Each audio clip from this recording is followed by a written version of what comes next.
less puzzles and more action. After almost a year of development, we are changing the pace of our indie game. Following a round of playtesting, we realized that some of the puzzles we had designed weren't the most fun part of the game. Watch on to see what we did instead.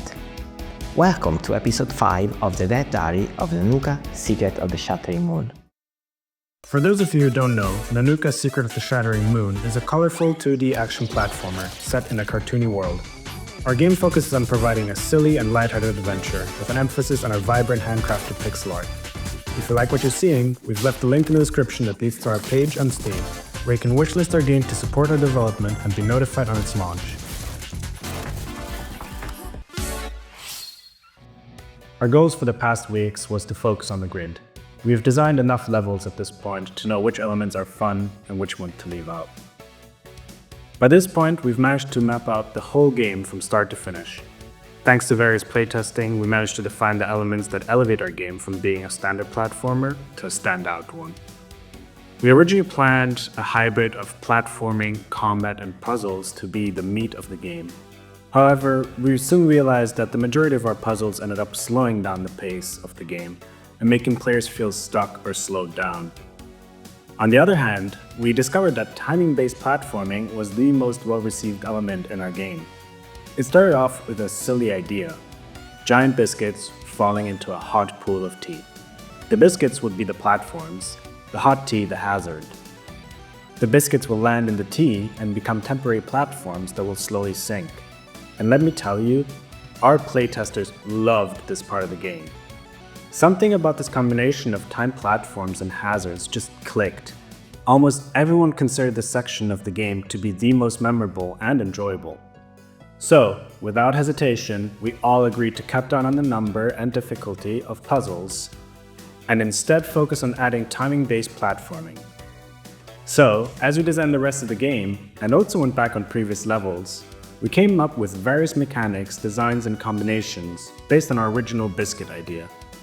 The next step now is to implement all the levels we've designed and playtest them. We usually go through several iterations for each level. That's why we don't draw any assets until we are happy with the gameplay of the level first. Aside from that, we also took our time to flesh out the important plot points of our game. Transitions between levels, interactions, and most importantly, the ending. This week, I've been working on implementing level 8, which is what we call the Snow Village. As usual, I go through different stages when implementing a new level. The first stage involves setting up the basic grid, allowing us to play the level and get an idea of how everything connects. At this point, I also add objects that have been encoded already. The second stage is where I implement objects with new behaviors. One of such objects is a platform that rotates in circles. This was very easy to implement, as I could reuse code that I had previously written for similar objects. I was very pleased when I placed the new platform into the level, as it works very well with the way Nanuka moves. This week we did a lot of playtesting, noting down which elements we like and which ones could use some improvements. We're getting to the point where the main mechanics are consistent and fun, which will make level designing a lot easier in the long run. On that note, Tom and I also worked on the upcoming levels, reviewing some of them based on our playtesting feedback.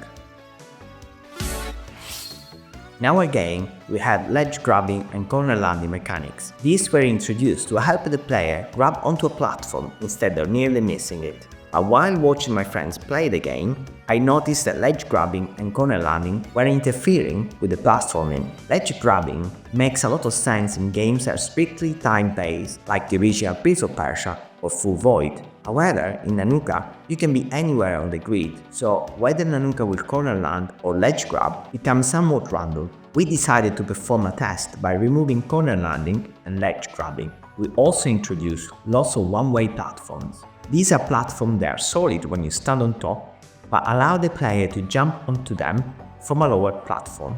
As soon as we tried this new version, everything fell into place, and the game became a lot more enjoyable to play as a result.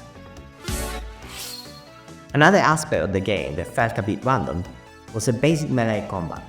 Currently, every action of the enemy is determined by a set of probabilities. We believed it would be more engaging to make each enemy as a distinct hazard, so we reworked our default enemy to follow a state machine for its spacey behavior, rather than relying solely on probabilities.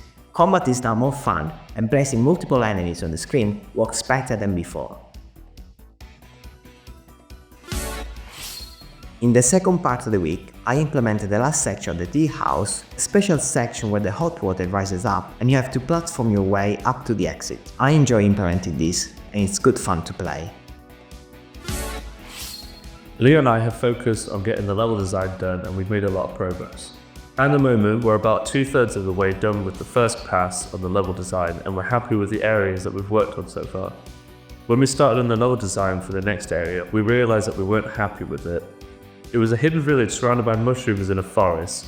We didn't think this idea worked for Nanuka, so we sat down and discussed a different area for her to go through, and I think we found an idea we're a lot more confident in.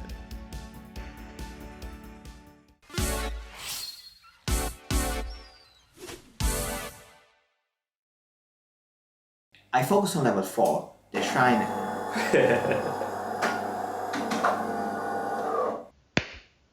In our last few meetings, we reviewed the role of our allies that... Huh? In our last few meetings... Why can I not remember what I wrote? Oh, wait, my tea.